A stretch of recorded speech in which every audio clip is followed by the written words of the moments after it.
Hola, muy buenas a todos y bienvenidos al canal de YouTube de Fondo Segunda. Yo soy Pablo Vallejo y hoy estamos con un invitado muy especial, Baldomero Hermoso Herrera, más conocido en el mundo del fútbol como Mere. Hola Mere, ¿cómo estás? Bienvenido al canal de Fondo Segunda. Hola, buenas Pablo, encantado por vuestra invitación y pasar un rato con vosotros. Para quien no lo conozca, que me parecería raro siguiendo un canal de segunda división, es uno de los entrenadores revelación de esta temporada. Yo personalmente le conocía por su paso por el Cádiz B, ya que, como todos sabéis, yo controlo bastante al Cádiz, pero este año se ha puesto aún más en el mapa, ya que ha sido el entrenador revelación tras su gran trabajo con el Fuenlabrada, ya que consiguió con el equipo del sur de Madrid su primer ascenso a segunda división, por lo tanto le dio su primer año en el fútbol profesional. Así que, como te he dicho antes fuera de grabación, fuiste nominado por Sello Pellicer, que por cierto, hace poco ha sido renovado hasta 2021 como entrenador del Málaga. Nos alegramos muchísimo aquí también desde Fondo Segunda porque es un gran entrenador. Y lo primero que te quiero preguntar, Mere, es ¿cómo estás? ¿Y a qué le has dedicado este confinamiento al fútbol? Bueno, en primer lugar agradecer a Sergio, que fue compañero mío y es un buen amigo en la nominación y poder compartir este rato con vosotros, y me alegro especialmente de su renovación más que merecida. Y en lo que respecta a lo que he hecho durante este confinamiento, pues bueno, como bien sabes, fui cesado 2 días antes del estado de alarma. Me vine para Cádiz con mi familia, con mi mujer y mis 2 niños. Y bueno, las primeras semanas, pues, un poco pendiente de todo lo que ocurría alrededor, ¿no? Pero bueno, poco a poco he ido dedicando más tiempo, sobre todo, a poner un poco en orden lo que hemos hecho durante estos casi 2 años en Fuenlabrada, a sacar conclusiones quizás un poco más claras, con la perspectiva del tiempo también, que me viene muy bien, y organizar en definitiva mi trabajo. A partir de ahí he empezado a ver cosas distintas también, a hacer cosas también inhabituales que no podía, como ver la televisión simplemente o leer, que cuando estamos entrenando pues nos cuesta mucho el sacar tiempo para nosotros. Y ahora, sobre todo en las últimas semanas, también estoy aprovechando para hacer algo de deporte, que me hacía falta también, que lo tenía aparcado con el tema del entrenamiento y bueno, haciendo un poco de todo y disfrutando de esas cosas que cuando estamos entrenando no podemos hacerlas, y trabajando un poquito también en la formación, leyendo mucho, escuchando a los demás, haciendo también algún curso de inglés que también me va a venir muy bien y bueno, intentando mejorar en definitiva. No sé si has aprovechado para ver algún partido así que tuvieras pendiente, que quisieras revisar algunos errores, bueno, de tu equipo, del Fuenlabrada, que es el equipo que has entrenado más recientemente. ¿Has aprovechado la cuarentena para eso también? Para ver un poco, digamos, ver algunas cositas que tenías ahí pendientes. He visto prácticamente, igual va a sorprender lo que digo, pero todas las jornadas de todo este campeonato. ¿De todos los equipos? No, de nuestros partidos, nuestros 32 partidos. Verlo de nuevo, hacer un resumen, clasificar incluso jugadas y sacar algunas conclusiones más que sirvan para mejorar lo que estábamos haciendo y lo que te digo, ¿no? Pues sacar conclusiones también que nos pueden servir en el futuro respecto a cómo mejorar nuestra forma de jugar o el estilo que hemos llevado a cabo en estos casi 2 años. Me parece muy interesante esto que dice, porque además imagino que cuando estás entrando a un equipo de fútbol y ves un partido repetido del equipo que entrenas, imagino que siempre lo ves con esa predisposición de intentar pues mejorar esas cositas que se trabaja durante la semana, pero cuando no trabajas en un equipo de fútbol, imagino que se ve distinto, ¿no? Que aprovechas para tener quizás otras sensaciones, otros pensamientos, para ser un poco más creativo, quizás viendo esos planteamientos tácticos, ¿no? ¿Puede ser? Esa es la idea, ganar en creatividad, sacar conclusiones quizás más claras, que te la dan la perspectiva, quizás tu actitud también es distinta cuando miras esos partidos, y bueno, también convenía, ¿no? Para mí el sacar conclusiones también, el por qué resultados tan buenos en la primera vuelta y qué le pudo pasar al equipo a partir de final de la primera vuelta y comienzo de la segunda vuelta, y quería verlo también con un poquito de distancia y sacar conclusiones más claras que me podían servir también para poder aplicar en el futuro quizás pues respuestas mejores. Ya has encontrado respuesta a esa gran pregunta que creo que nos hacemos todos los los amantes de la segunda división, ¿qué le pasó al Fuenlabrada en la segunda vuelta para ese cambio de cara? Bueno, yo creo que en realidad no hay tanta diferencia entre los resultados que conseguimos y el juego que practicó el equipo, ¿no? Porque, bueno, de esos 13 partidos sin ganar, 8 fueron empates. Las victorias, las derrotas, sobre todo llegaron al final. Pero fueron partidos en su mayoría que se resolvieron por detalles mínimos, ¿no? Y bueno, en esos detalles mínimos, pues quizás en la primera vuelta solían caer más de nuestra parte, en la segunda eso no pasó así. Creo también que al equipo en la segunda vuelta le faltaba un poquito de frescura, de vigor, creo que eso también nos hubiera venido bien. Ya tuve esa vivencia en su momento, pero no es fácil tampoco mejorar ese aspecto porque hay momentos de la competición donde igual esa fatiga, ¿no?, que hablamos a nivel física y mental, pues el equipo la tiene, pero bueno, dentro de ese analizar cosas, nosotros, Pablo, en los casi 2 años que estuvimos entrenando, el 54% de nuestros goles llegaron a balón parado, ¿no?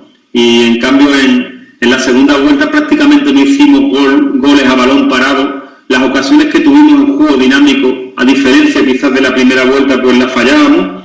Y luego además éramos un equipo con un promedio casi inferior al gol por partido en nuestra trayectoria de segunda B y segunda, y estos números empeoraron en la última etapa. Así que dejamos de ser un equipo que veía portería y pasamos incluso a ser menos fiables en el aspecto defensivo, ¿no?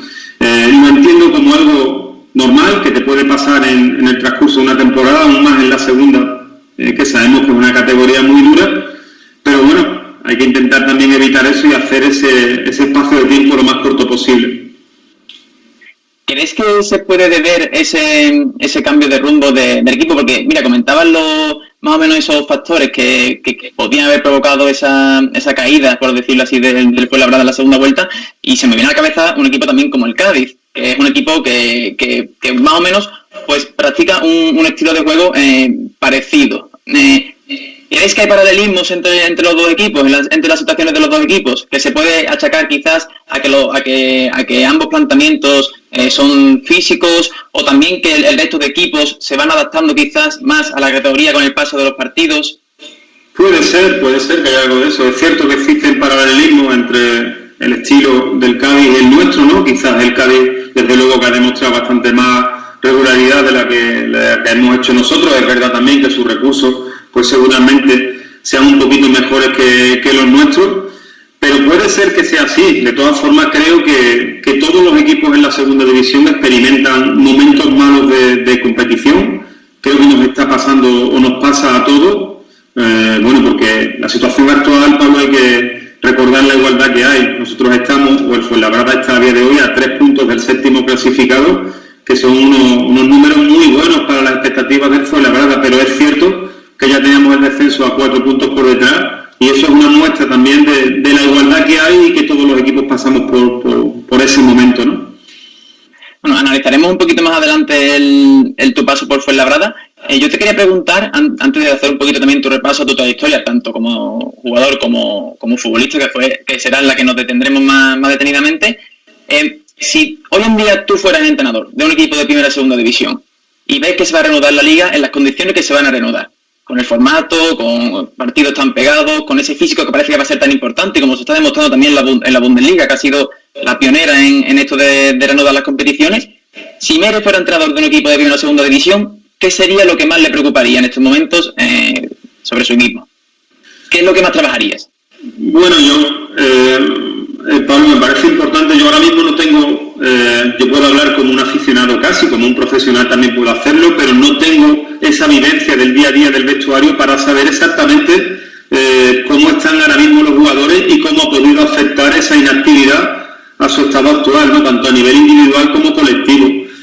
Es simple en realidad. Yo creo que habría que intentar lo más rápido posible adquirir lo que tenía justo antes de este parón, ¿no? A nivel colectivo y a nivel individual, porque aunque los jugadores hayan estado entrenando por su cuenta en casa, lógicamente ese sentimiento de colectivo no es fácil, porque no va a haber partidos previos de preparación, se va a tener que hacer todo de forma inmediata, y creo que sobre todo el recuperar ese espíritu colectivo, esa capacidad competitiva como grupo. El físico creo que te lo va a dar ese rodar cuando se pueda entrenar con cierta normalidad y esos primeros partidos de competición, y creo que de una forma u otra también a nivel mental es muy importante hacer ver a los jugadores que el conseguir resultados positivos en el primer partido puede ayudar a que todo lo demás mejore, ¿no? ¿Cuánto de importante va a ser tener una plantilla amplia? Es importante, pero bueno, creo realmente... Quizás sea más cosa de saber darle descanso a los jugadores clave.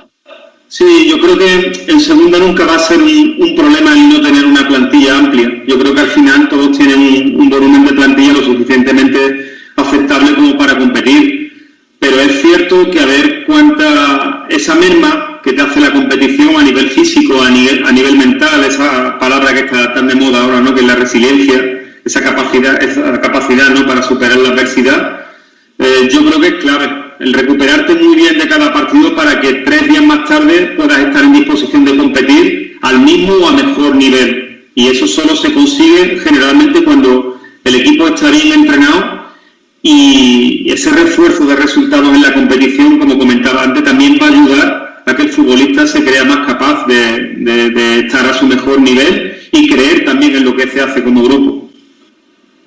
Como decíamos, fuiste primero futbolista, pasaste por equipos como el Cádiz, Algeciras, Motril, Mensajero, Jerez Industrial y te retiraste en el Portuense. ¿A qué se debe tu tan temprana retirada del fútbol? Bueno, yo creo realmente que tampoco era un jugador muy deseado y creo que estoy ofreciendo una mejor versión como entrenador que como jugador.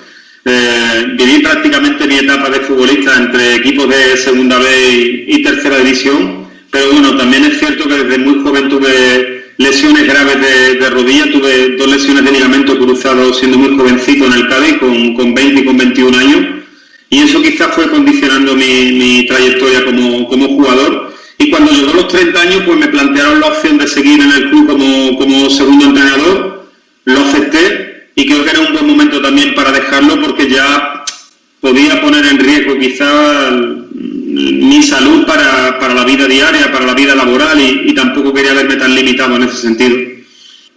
Bueno, aceptaste esa oferta de segundo entrenador y yo diría que acertaste, porque tal y como tú mismo has dicho, tu versión de entrenador es muy buena. Bueno, empezaste en el Puerto Real, después pasaste por Portuense, por el Conil. En Conil coincides con Miguel Chamorro, que si no he mirado mal, te ha acompañado durante toda tu carrera como entrenador, ¿no?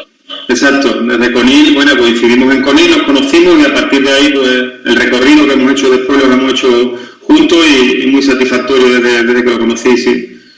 Qué importante es muchas veces el cuerpo técnico que rodea al entrenador, y qué poco valor se le da, ¿eh? Muchísimo, y además esa segunda parte que tú dices me parece totalmente cierta, ¿no? Son gente que nos dan una visión distinta de las cosas, que nos hacen mejores, que nos cuidan la espalda, que nos ayudan muchísimo en todo. Y bueno, las figuras quizá incluso de las que menos se habla, ¿no? Como el delegado, los botilleros, el fisio, el redactador. Ya sabes que los cuerpos técnicos hoy son súper amplios, pero es muy importante que exista una conexión buena entre todos los miembros del cuerpo técnico, porque hasta los jugadores se dan cuenta de eso, y es muy importante que haya una comunión, ¿no?, entre los miembros del cuerpo técnico. Sí, yo creo que al final todo suma para formar un grupo, digamos, fuerte y que esté unido, que al fin y al cabo es lo importante, y yo creo que cada vez lo está haciendo más. En un fútbol que cada vez es más colectivo, más táctico, quizás tener un grupo, como conseguiste con el Fuenlabrada, es algo muy importante. Como decíamos, después del Conil, llegas a Algeciras, asciendes a Segunda B, la siguiente campaña eres cesado en marzo por la gestora, y llegas a la cantera del Cádiz, al Cádiz B, que, bueno, en la primera temporada quedas campeón, asciendes a tercera división, y en la segunda vuelves a quedar campeón del grupo 10 de la tercera división, y te quedas a casi nada del ascenso. Yo esta pregunta te la tengo que hacer, porque fue una decisión personal. ¿Por qué no sigues en el Cádiz B? Bueno, para empezar a decir que las dos, ¿no?, tanto Algeciras como Cádiz, fueron experiencias que me aportaron muchísimo, con campeonatos de por medio.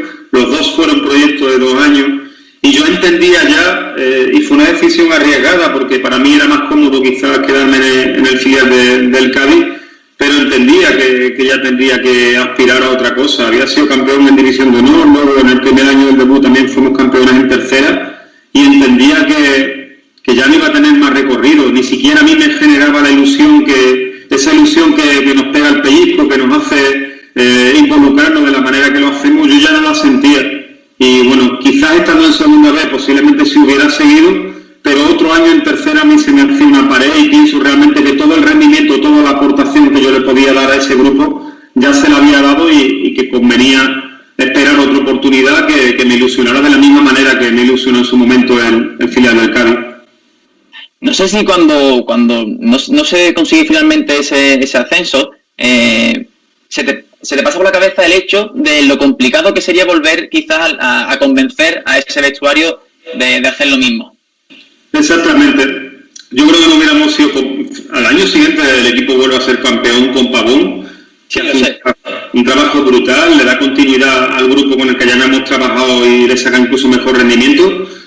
Yo si me hubiera tenido que poner seguramente me hubiera puesto, pero yo no creo que yo hubiera hecho a ese equipo campeón, porque me parecía muy difícil. Yo creo que el equipo necesitaba también estímulos nuevos y yo también necesitaba aire nuevo y creo que al final lo mejor en ese tipo de situaciones es no alargar algo y quedarte con lo mucho bueno que nos dio aquello, porque conseguir con esos chicos que tenían tantas dudas cuando llegamos en División de Honor, que los hiciéramos campeones, y luego con esos miedos que prácticamente en su mayoría, en un 80-85% debutaban en la categoría, que vuelvan a ser campeones en una categoría como la tercera en la que debutaban, pues creo que era muy difícil mejorar eso y yo no me sentía capacitado para darle nuevos estímulos a esos jóvenes jugadores.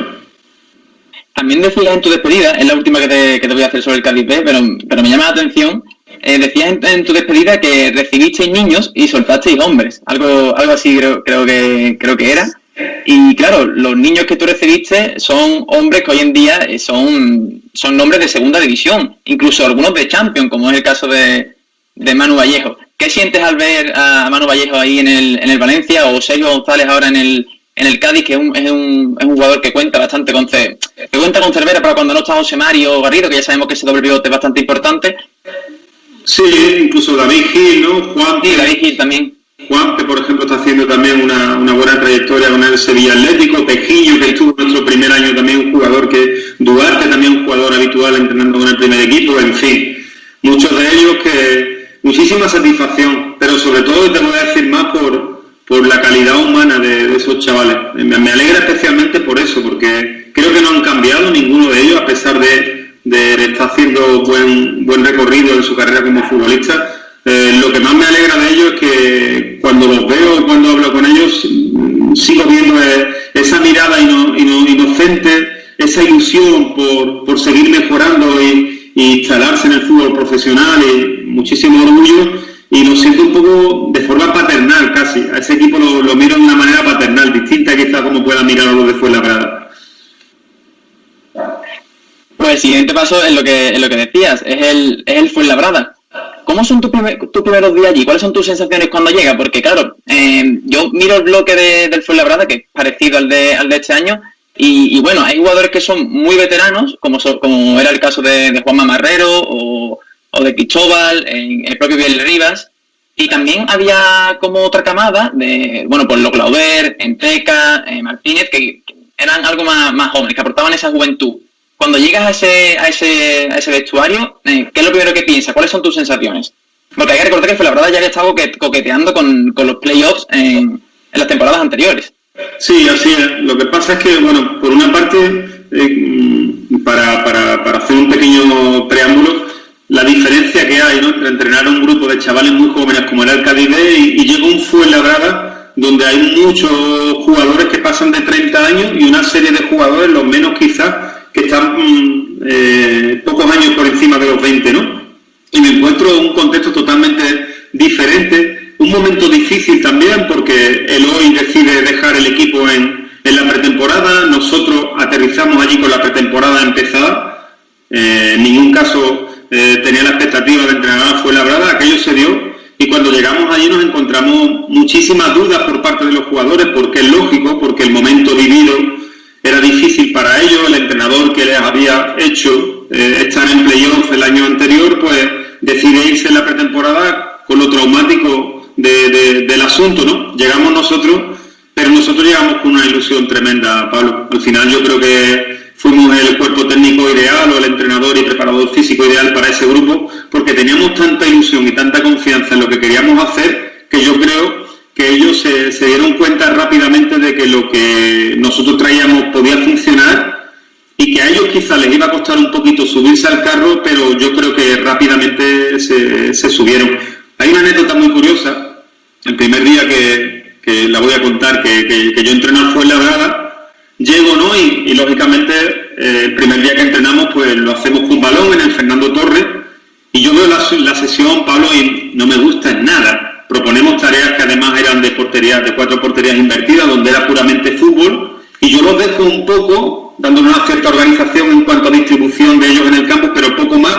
Observo desde la banda y desde dentro cómo se expresan ellos con balón y qué ambiente hay, y cuando termina el entrenamiento, fue una temeridad por mi parte seguramente, pero lo sentí así, y yo creo que los entrenadores tenemos que ser fieles a lo que sentimos y a lo que pensamos, ¿no? Mandé prácticamente a todos los jugadores al vestuario y me quedé con los 10 más veteranos, que recuerdo eran Catadía, imagínate yo que venía del Catadía, Juanma, Miquel Iriba, Biel Riva, Marcos Gullón, Cristóbal, Hugo Fraile. Los aparté detrás de la portería, los senté, había terminado el entrenamiento, los dejé que respiraran un poquito y les dije que así no íbamos a ninguna parte, que yo no estaba preparado para verlos entrenar así y que iba a ser el último día que los vería entrenar así. Estuve hablando un poco con ellos, intercambiando opiniones. No tuve a nadie del cuerpo técnico, solo a Miguel Chamorro, porque no quería tampoco que ellos se sintieran cohibidos ante los otros miembros del cuerpo técnico que eran del club, y me sirvió aquello. Luego con el tiempo, con el capitán, con Juanma Marrero, lo hemos hablado alguna vez, y dice, vaya la que liaste el primer día, que nos cogiste allí detrás de la portería, pero fue curioso, pero de alguna forma era para testear un poco también el ambiente que había, que era un poco de pesimismo. No habían ascendido el año anterior apurando hasta la segunda eliminatoria, que perdieron contra el Villarreal. Se les va el entrenador también en la pretemporada. El ambiente no era el mejor, pero ya te digo, rápidamente ellos se subieron en el carro de la propuesta que nosotros traíamos y mira la felicidad que llegó luego, sobre todo porque aquel grupo demostró ser muy bueno, y a pesar de la longevidad, como hablamos de la plantilla en su mayoría, una ilusión tremenda por seguir haciendo cosas en el fútbol y por conseguir ese ascenso que es tan difícil de segunda vez a segunda. Quizás esa sea una mezcla, bueno, en segunda vez yo creo que es vital, ¿no? El mezclar experiencia con ilusión es fundamental para salir de la segunda vez. Y también qué bueno lo que comentaba, porque es lo que decía, ¿no? Vienes de un vestuario donde estás tratando con chavales, con niños, y de repente te cuelas en un vestuario y tratas con futbolistas que tienen una trayectoria bastante dilatada. Entonces es bueno lo que cuenta, porque es como ese golpe en la mesa, ¿no? Sobre la mesa del primer día, ¿no? Para decir un poco, aquí estoy yo y vamos a trabajar a mi manera, y no, más o menos van por el giro, ¿no? Yo creo que yo tenía mucha confianza, y con Miguel también, y con el cuerpo técnico. Me encontré un cuerpo técnico que me parece interesante también comentar eso, ¿no? Nosotros llegamos, Miguel Chamorro y yo, preparador físico, primer entrenador, y claro, te llega un cuerpo técnico donde hay un segundo entrenador del club, un entrenador de porteros del club, un delegado, y claro, en algunos casos he escuchado que eso genera problemas. Mi experiencia fue maravillosa, me parece incluso recomendable que los cuerpos técnicos funcionen así para que luego los cambios no sean tan traumáticos, y yo viví en ese sentido también una experiencia muy buena. Y lo que decía de lo primero, ese golpe sobre la mesa, es que yo lo sentía así, tenía tanta ilusión que yo creo que nos brillaban los ojos, y que los futbolistas se dieron cuenta de eso, y a mí no me daba miedo, porque creo realmente que lo que yo vi en el campo de entrenamiento era la realidad, y si quería realmente sacarle el mejor rendimiento a ese equipo y a esos jugadores, convenía que el mensaje fuera sincero, ¿no? En ambos sentidos. Pues sincero fue, y caló en el vestuario desde luego, porque el resultado de la temporada fue magnífico, acabó con ese ascenso. Hay una cosa que me llama la atención, que es que te quería preguntar, porque no sé si lo hiciste aposta por esto de la meritocracia o fue una decisión técnica, pero me he fijado que alineas el mismo 11 tanto el día que quedáis campeón como el día que ascendéis, como el primer día la primera jornada de segunda división. Sí, las 4 primeras jornadas de segunda división alineamos a los mismos 11 jugadores que ascendieron en Huelva y conseguimos, pues mira, 3 victorias y un empate. Para nada fue un premio a la temporada anterior. Se dio la circunstancia, Pablo, cuando terminó la temporada en segunda vez, de qué queríamos hacer al año siguiente, ¿no? Una vez que se concreta mi renovación. Y mira, decidimos renovar prácticamente a un jugador por demarcación. La idea era traer otro compañero en la demarcación, intentar traer el mejor jugador posible, que igualase ese nivel, que lo mejorase o que fuera un proyecto. Pero bueno, las circunstancias de la pretemporada se dieron así. Los jugadores que mejor asimilados tenían nuestro modelo de juego, por supuesto, eran los del año anterior, y queríamos que los nuevos se sumasen a eso. Y la realidad es que los que mejor nivel me mostraron y lo que me hacían pensar que tenían más garantía de acercarnos a la victoria en esos primeros partidos eran esos 11 jugadores, y es algo anecdótico, bonito también, y que da sentido también a lo que hicimos en segunda vez, ¿no? Es una muestra clara de que realmente un equipo puede llegar a ser fuerte por lo que es como equipo y no desde lo individual, ¿no? Y también la muestra clara de lo que decías del colectivo, y de que muchas veces con un equipo que ha pasado por segunda vez se pueden hacer también cosas muy grandes en segunda, siempre con lo que decías, con trabajo y con esa colectividad que a mí se me antoja tan importante en segunda. Yo soy muy pesado con eso, pero yo creo que el colectivo, y más en segunda. Quizás en primera puedes encontrarte algún jugador más diferencial y tal, pero en segunda se me antoja fundamental el hecho del colectivo. También te quería decir otra cosa que me he fijado. ¿Cómo es tu relación con el Recreativo de Huelva? ¿Cómo es? Tu relación con el Recreativo de Huelva. Buena. No. Lo digo porque el día que te cesan de las Estiras, pierdes contra el Recre. Y el día del ascenso con el Fuenlabrada es contra el Recre. O sea, que imagino que será un cruce de sensaciones, ¿no? Sí, las tuve incluso porque cuando fuimos a Huelva, recuerdo, además este año nos toca enfrentarnos en Copa. En la Copa. Es un club casi que me persigue, pero es un club al que se le tiene que tener cariño, porque la vivencia que tuvimos, por ejemplo, en la eliminatoria que tuvimos contra ellos el año anterior, ver ese estadio lleno me pareció una pasada y muy digno de la segunda división como mínimo. Lógicamente son circunstancias que duelen, para ellos duele seguramente ver mi nombre o ver el nombre de Fuenlabrada, porque le quitó la posibilidad del ascenso en esa primera eliminatoria, pero todos sabemos que en fútbol te toca echar unas veces en un lado, otras en otro, y no pasa más de ahí, no deja de ser una anécdota. Y eso quizás es lo que lo hace tan bonito al fútbol. Ya te quería preguntar también una cosa que es una de estas preguntas que siempre tienes ahí, que nunca sabes si hacerla o no, pero creo que tiene sentido. Cuanto más hablo contigo, creo que tiene sentido. Y es cuando ves que empieza la temporada en segunda división y ves que el equipo empieza a ganar y que se instala en la zona alta, y bueno, y eso, hacéis ese buen comienzo, ¿te trastoca los planes en algún sentido? Es decir, porque yo pienso o creo que algunas veces los entrenadores preparan a un grupo psicológicamente o moralmente para una situación, y quizás ellos verse arriba tan temprano les pudo quizás marear la perdiz, ¿no? Como se dice. Y ¿qué opinas sobre eso? En el caso de esta plantilla no he sentido nunca que dejásemos de conseguir resultados por una postura cómoda o vanidosa. Nunca he visto esta plantilla que el problema haya sido ese. Quizás sí he visto, Pablo, y bueno, creo que eso ya también lo he comentado en alguna entrevista anterior, el nivel en la segunda vuelta, sinceramente, lo he visto mejor que el de la primera vuelta. Yo en las primeras jornadas a los equipos no los veía al nivel competitivo quizás que estábamos nosotros. Eso cambió bastante conforme fue avanzando la competición.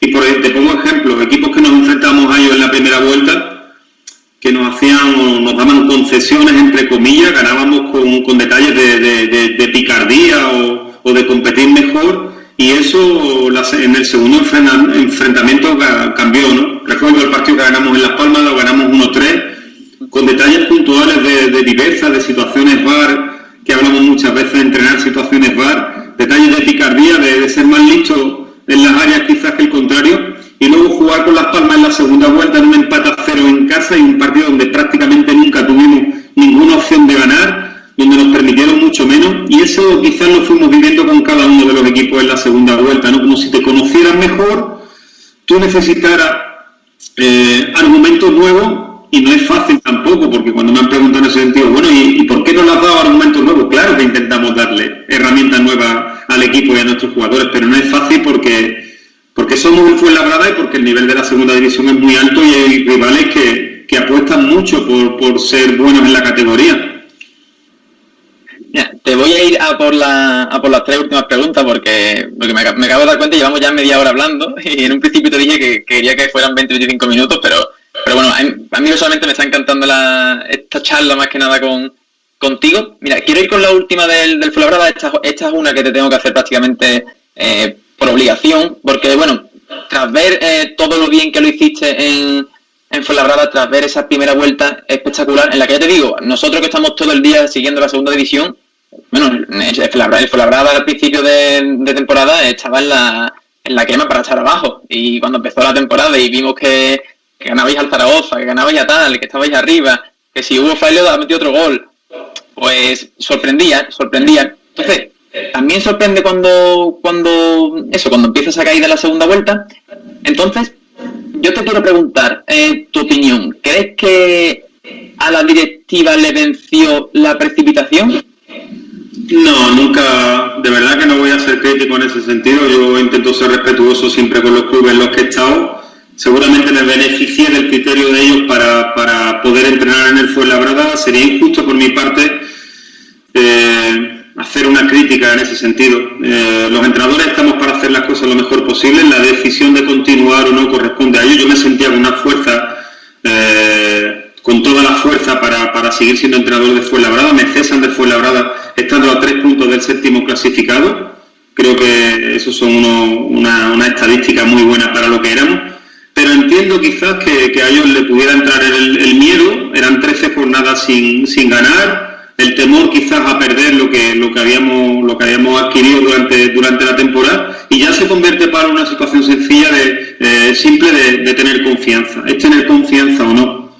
¿Realmente crees que esa la trayectoria de esos casi 2 años es tan sólida como para seguir creyendo en ello o no lo crees? Y yo creo que ellos decidieron por no creer, totalmente respetable. La trayectoria de la segunda vuelta no estaba siendo buena. La realidad de Fuenlabrada es que el equipo con menos presupuesto, o segundo con menos presupuesto de la categoría, y la situación en la clasificación a día de hoy sigue siendo muy buena, pero ellos está claro que son los más interesados en que el equipo esté lo más arriba posible, y si ellos pensaran realmente que yo era la persona que tenía más opciones de salvar al equipo, de acercar al equipo a los playoffs, pues seguramente hubieran seguido apostando por mí. No creyeron, y yo solo tengo que respetar eso.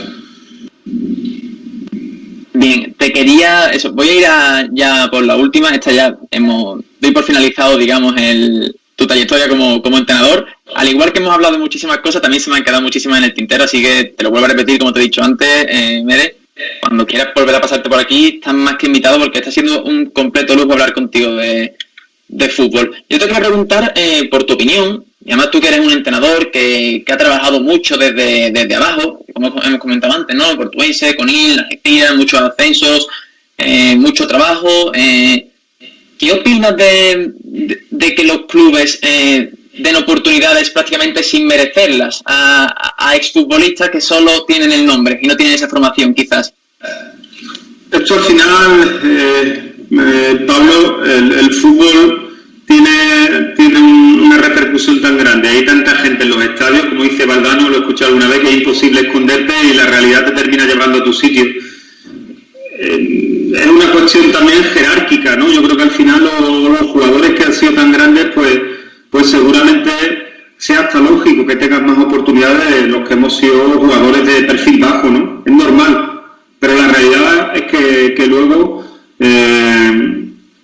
el mantenerte en el tiempo te lo va a dar realmente tu calidad como entrenador, y lo primero no creo que vaya a ser ningún hándicap como para que tú no puedas tener trayectoria. Al final, ¿qué pasa? ¿Que tienes más oportunidades que tú? Pues es real, es así. Yo, por ejemplo, para subir a segunda división he tenido que subir ya por todas las categorías una a una. Ya he subido en todas las categorías una a una y me he ganado, quizás por derecho propio, el entrenar en segunda. Si no, no lo hubiera conseguido en la vida. Yo estoy convencido de eso. En cambio, hay futbolistas que simplemente por su nombre tienen esa oportunidad. Creo que a nivel jerárquico eso es normal, pero la realidad es que este es un puesto y un trabajo, el de entrenador, que te deja tan expuesto cara a un vestuario, cara a la prensa, cara a una directiva, que es imposible esconderte. Tus defectos y tus virtudes se muestran y es imposible esconderlas. Y eso al final es lo que te termina haciendo mejor o peor entrenador y el tiempo te termina llevando a tu sitio. Se ve claramente, ¿no? Hoy día hay grandes currantes en primera y en segunda división, gente con perfil medio-bajo de futbolistas que ha conseguido llegar arriba, pero también los hay que han sido grandes futbolistas y que han conseguido instalarse en el fútbol profesional. Al final, creo que en una trayectoria de medio y largo plazo cada uno va a su sitio. Perfecto. Pues, Mere, así ya de última, sé que no te vas a mojar, pero te lo he leído en alguna entrevistilla. ¿Te gustaría ser entrenador del Cádiz en un futuro, no? Me gustaría entrenar en segunda, Pablo, el año que viene. Me gustaría hacerlo. Algún día me gustaría entrenar al Cádiz, pero el Cádiz a día de hoy tiene un gran entrenador, una trayectoria muy exigente para la que no sé si estoy capacitado a día de hoy, pero está claro que me haría ilusión entrenar algún día al Cádiz y que lógicamente es algo muy bonito, pero ojalá que ascienda este año y que yo no tenga opción de entrenarlo porque esté en primera división.